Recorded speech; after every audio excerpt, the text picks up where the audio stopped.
Hello, Assalamualaikum everyone. This is me, Amana Designing Wali. I am student at Rehan School Online Academy, level 1. As you know, we have daily basic tasks and the conversation with call and it's parts of the task where we so today topic was the power of collective action. So let's start.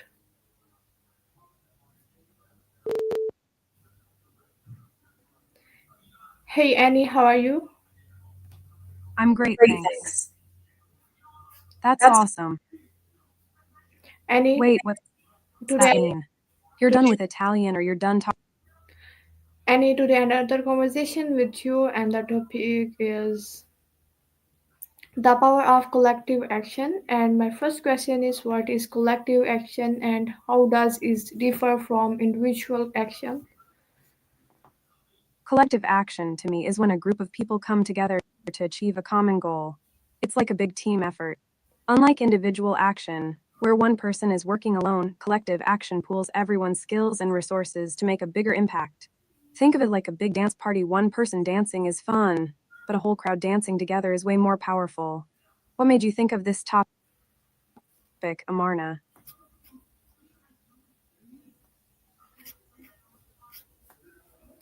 Um, Annie, my next question is why is collective action important in addressing global challenge?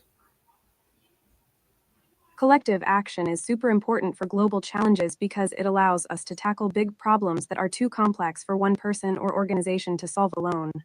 Like, think about climate change, it's a huge issue that requires cooperation from governments, businesses, and individuals all around the world. When we work together, we can share knowledge, resources, and ideas to create a bigger impact.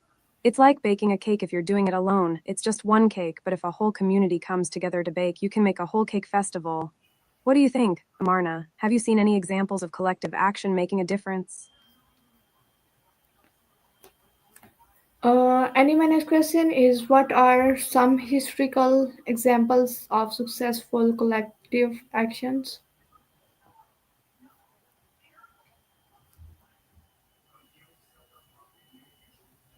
There are so many amazing examples. One that comes to mind is the civil rights movement in the US. It was a collective effort by activists, communities, and leaders like Martin Luther King Jr. That led to significant social change.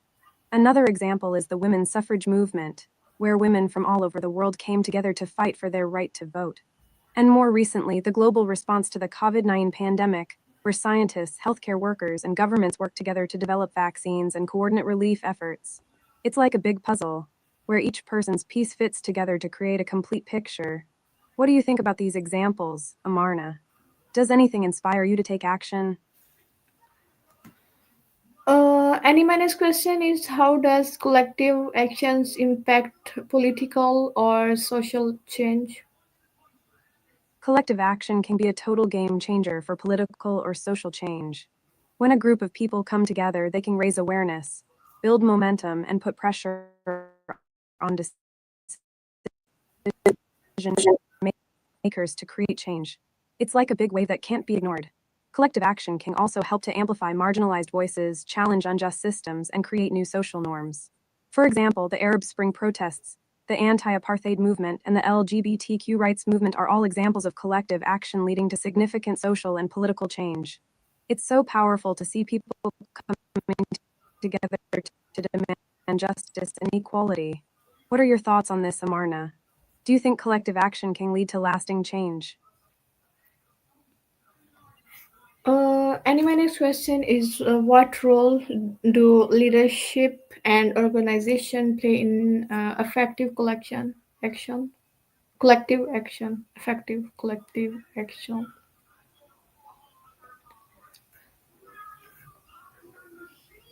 Leadership and organization are like the secret ingredients in your favorite cake recipe, Amarna. They help bring everything together, provide direction, and make sure everyone is working towards the same goal.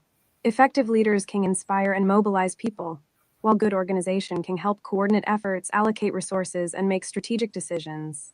It's like a big dance performance. The leader is the choreographer, and the organization is the crew that makes sure everything runs smoothly. Without strong leadership and organization, collective action can be like a bunch of people dancing to different beats. It's chaotic and doesn't get anywhere. What do you think makes a good leader or organization in the context of collective action?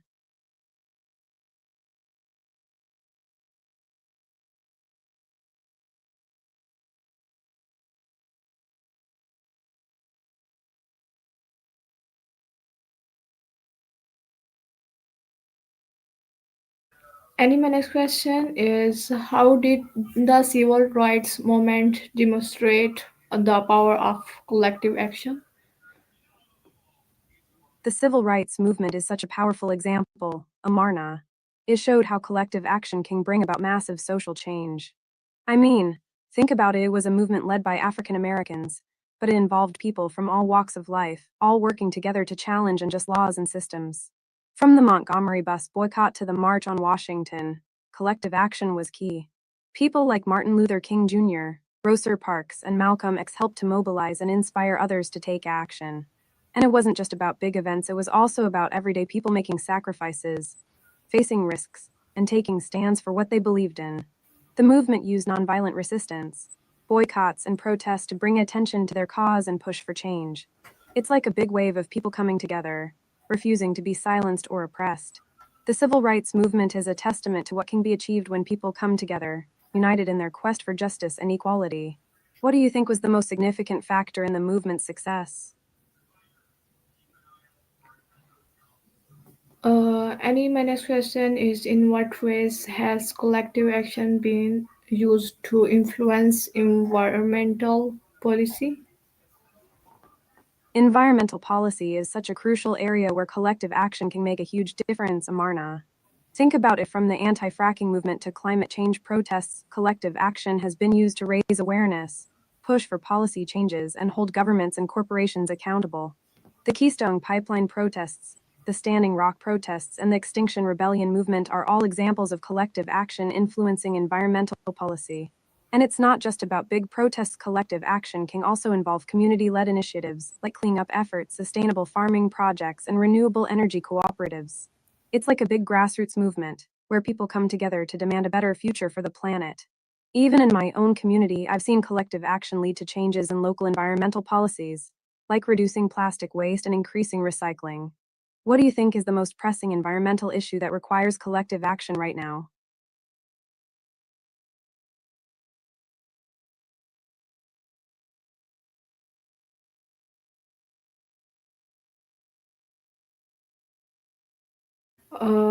My next question is, what role does social media playing in facilitating modern collective action? Social media has been a total game changer for collective action, Amarna. It's like a megaphone that amplifies the voices of individuals and groups, allowing them to reach a much wider audience and mobilize people around a cause. Social media platforms like Twitter, Facebook, and Instagram have made it easier for people to connect, share information, and coordinate efforts. Hashtags like Black Lives Matter, Me Too, and McClimate Strike have gone viral, raising awareness and building momentum for social movements. Social media has also enabled people to participate in collective action from anywhere in the world, making a powerful tool for global movements. And it's not just about online action. It looks like you just sent a test message, Amarna. Is everything okay? Want to get back to our conversation about collective action?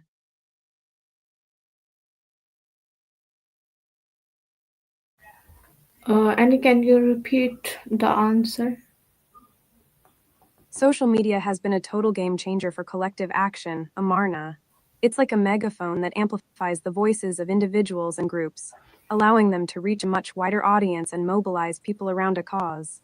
Social media platforms like Twitter, Facebook, and Instagram have made it easier for people to connect, share information, and coordinate efforts. Hashtags like Black Lives Matter, Me Too, and McClimate Strike have gone viral, raising awareness and building momentum for social movements. Social media has also enabled people to participate in collective action from anywhere in the world, making a powerful tool for global movements. And it's not just about online activism, social media can also be used to organize offline events, protests, and rallies. It's like a digital soapbox that helps spread the word and bring people together. What do you think about the role of social media in facilitating collective action? Do you think it's a net positive, or are there also some downsides? My next question is, how do protest and strikes serve as form of collective action?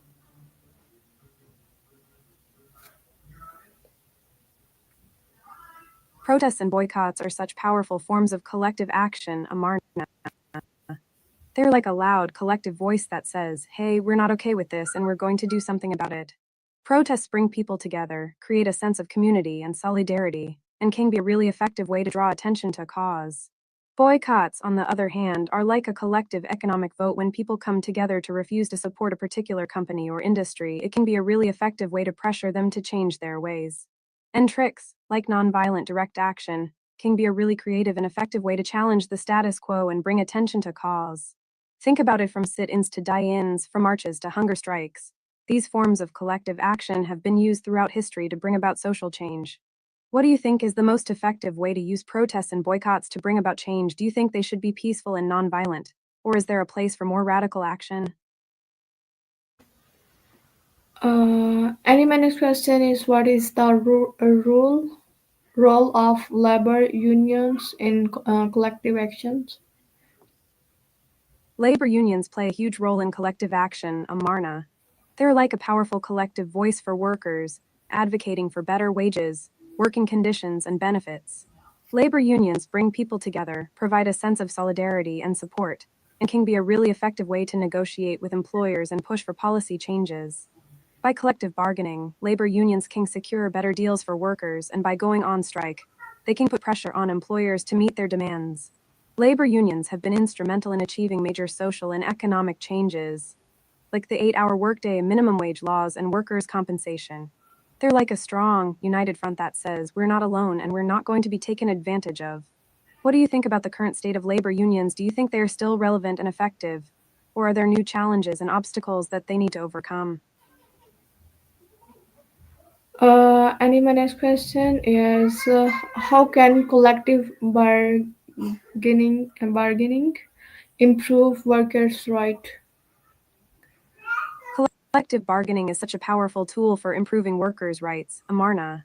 When workers come together to negotiate with their employer, they can secure better wages, benefits, and working conditions.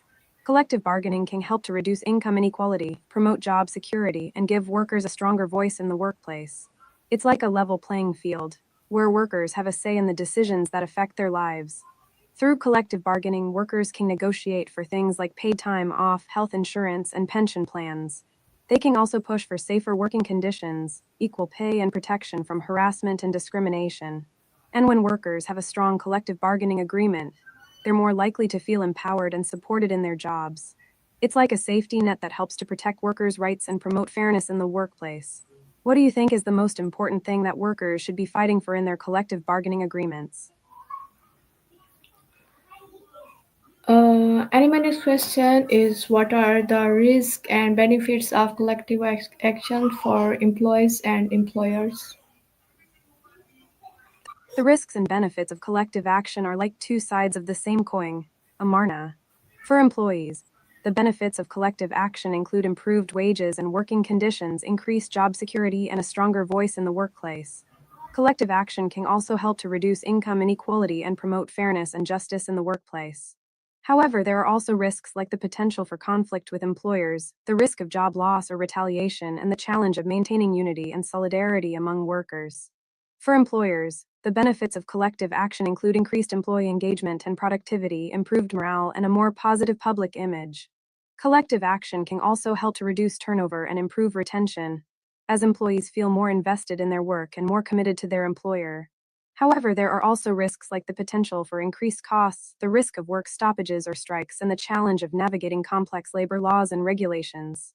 It's like a delicate balance, where both employees and employers need to work together to find a mutually beneficial solution. What do you think is the key to making collective action successful for both employees and employers? And my next question is, how do cooperative um, exemplify exemplify economic collective action? Cooperatives are a great example of collective action in economics, Amarna. A cooperative is a business or organization that's owned and controlled by its members, who share resources and work together to achieve a common goal. Cooperatives can be found in many different industries, from agriculture to finance, and they are often used to promote economic development and social justice. For example, a worker cooperative is a business that's owned and controlled by its employees, who make decisions collectively and share the profits. This can be a really powerful way to promote collective action and economic democracy, as workers have a direct say in the direction of the business and can work together to achieve their goals. Another example is a consumer cooperative, where members pool their resources to purchase goods and services at a lower cost. This can be a great way for people to come together and achieve economic benefits, while also promoting social solidarity and community development. Cooperatives are like a collective economic powerhouse, where members work together to achieve common goals and promote mutual benefit. What do you think is the most important benefit of cooperatives, and how can they be used to promote collective action and economic development? And my next question is why might employers resist collective action by workers? That's a great question, Amarna. Employers often resist collective action by workers because they are concerned about losing control and power, Amarna. When workers come together to negotiate or demand better wages and working conditions, it can be seen as a threat to the employer's authority and profitability. Employers may feel that collective action will increase their costs, reduce their flexibility, and limit their ability to make decisions. They may also be concerned about the potential for strikes, work stoppages, or other forms of disruption that could harm their business. Additionally, some employers may resist collective action because they believe it will create a sense of entitlement among workers, or that it will lead to unrealistic demands and expectations. Some employers may also have a fear of unions or collective bargaining, and may try to prevent workers from organizing or negotiating collectively. It's like a power struggle, where employers want to maintain their control and workers want to assert their rights. What do you think is the most common reason why employers resist collective action, and how can workers overcome these obstacles to achieve their goals? And my next question is what challenge often arise in organization collective action? Great point, Amarna. Good challenges can often arise in organizations when it comes to collective action. One common challenge is getting everyone on the same page and working towards a common goal. When you have a diverse group of people with different perspectives and interests, it can be tough to build consensus and momentum. Another challenge is balancing individual interests with collective goals. Sometimes, what's good for the group as a whole may not be what's best for each individual, and that can create tension and conflict. And then there's the challenge of maintaining motivation and engagement over time. Collective action can be a long and difficult process, and it's easy to get burned out or discouraged when progress is slow. But despite these challenges, collective action can also be a powerful catalyst for growth, innovation, and positive change. What do you think is the most important thing for organizations to do to overcome these challenges and make collective action successful? And my next question is how do conflicting interests affect the success of collective movements?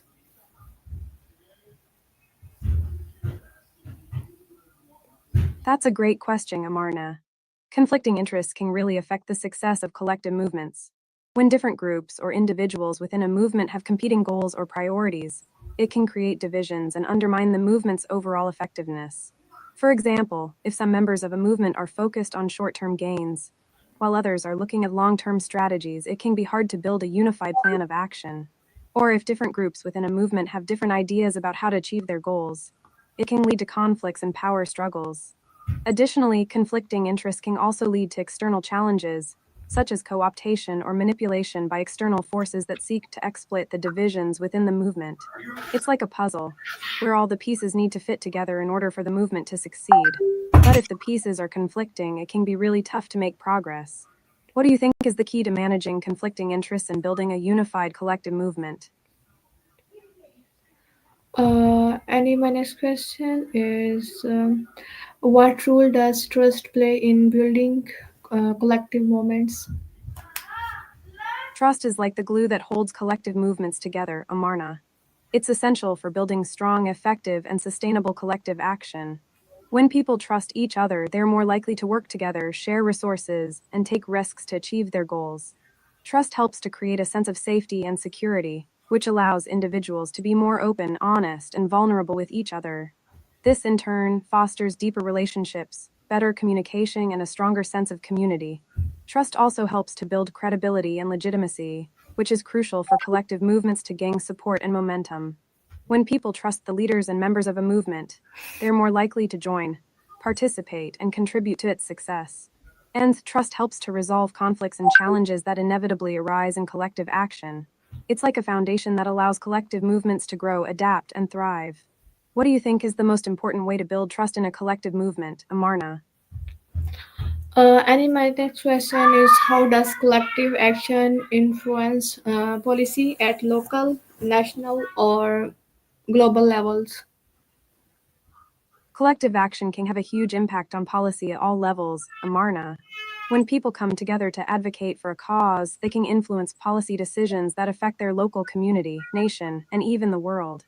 At the local level, collective action can lead to changes in zoning laws, public transportation, or social services. At the national level, it can influence laws and regulations related to issues like healthcare, education, or environmental protection. And at the international level, collective action can shape global policies on issues like human rights, climate change, or economic development. Collective action can take many forms, from protests and petitions to lobbying and advocacy campaigns. When people organize and mobilize around a cause, they can raise awareness, build public support, and pressure decision makers to take action. It's like a ripple effect, where collective action can create waves of change that spread far and wide. For example, the women's suffrage movement, the civil rights movement, and the anti-apartheid movement all used collective action to influence policy and bring about significant social change. What do you think is the most effective way for collective action to influence policy at the global level, Marna? And my next question is, how can youth and students become involved in collective action for change?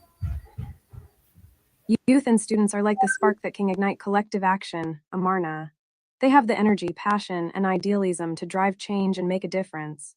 There are so many ways for young people to get involved in collective action, from joining student organizations or activist groups to participating in protests, campaigns, or community projects. They can also use social media to raise awareness, mobilize support, and connect with others who share their interests and values.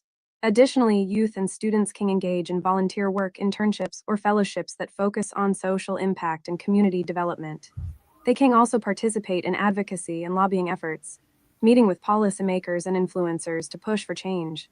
It's like a journey of discovery, where young people can explore their interests, develop their skills, and find their voice as change makers.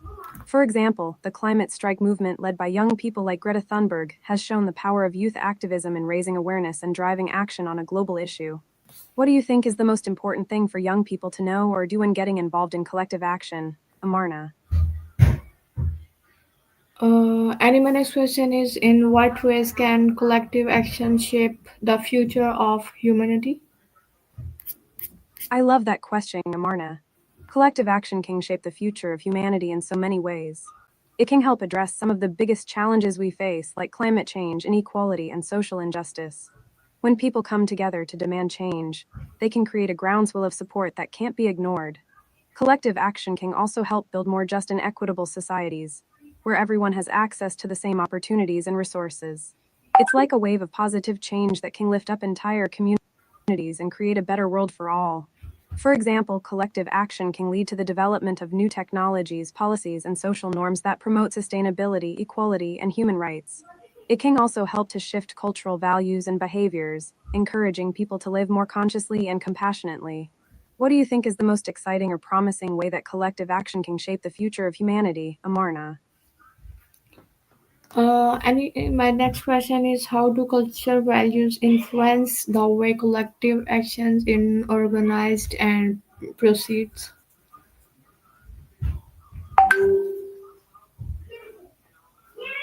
Cultural values play a huge role in shaping collective action, Amarna. They can influence how people come together, what they are fighting for, and how they go about achieving their goals. For example, in some cultures, collective action may be more focused on community and solidarity, while in others, it may be more individualistic and focused on personal freedom. Cultural values can also affect the way collective action is organized, with some cultures emphasizing hierarchy and leadership, while others prioritize decentralization and grassroots decision making. Additionally, cultural values can shape the tactics and strategies used in collective action, with some cultures favoring more confrontational approaches, while others prefer more collaborative and diplomatic ones. It's like a kaleidoscope, where different cultural values can create a unique and complex pattern of collective action. For instance, in some African cultures, collective action may be influenced by the concept of Ubuntu, which emphasizes the importance of community and interconnectedness. In other cultures, collective action may be shaped by the value of nonviolence or civil disobedience. What do you think is the most interesting or surprising way that cultural values can influence collective action, Amarna? My last question is, what lesson can be learned from failed collective action moments? Failed collective action moments can be really valuable learning experiences, Amarna. One lesson that can be learned is the importance of unity and cohesion within the collective action movement. When people are divided or have conflicting goals, it can be hard to achieve success. Another lesson is the need for clear communication, strategic planning, and adaptability. Collective action movements that are inflexible or unable to adjust to changing circumstances may struggle to achieve their goals. Additionally, failed collective action moments can highlight the importance of building strong relationships with stakeholders, including community leaders, policymakers, and other allies. It's also important to learn from mistakes and setbacks, and to use those experiences to refine and improve future collective action efforts. It's like a puzzle, where each failed attempt can provide a new piece of information that can help solve the puzzle of creating successful collective action. For example, the Occupy Wall Street movement, while it didn't achieve all of its goals, helped to raise awareness about income inequality and inspired other social movements. What do you think is the most important thing to take away from failed collective action moments, Amarna? Annie, thank you so much for helping and giving the answers. It was really very good in conversation with you. Aw, thank you so much, Amarna. I had a wonderful time chatting with you too. It was a really thought-provoking conversation, and I'm glad I could help answer your questions. I think we covered some really important topics, and I'm happy to have been a part of it. If you have any more questions or just want to chat, feel free to reach out to me anytime. Have a fantastic day, and I hope our paths cross again soon. Thank you so much. Bye bye.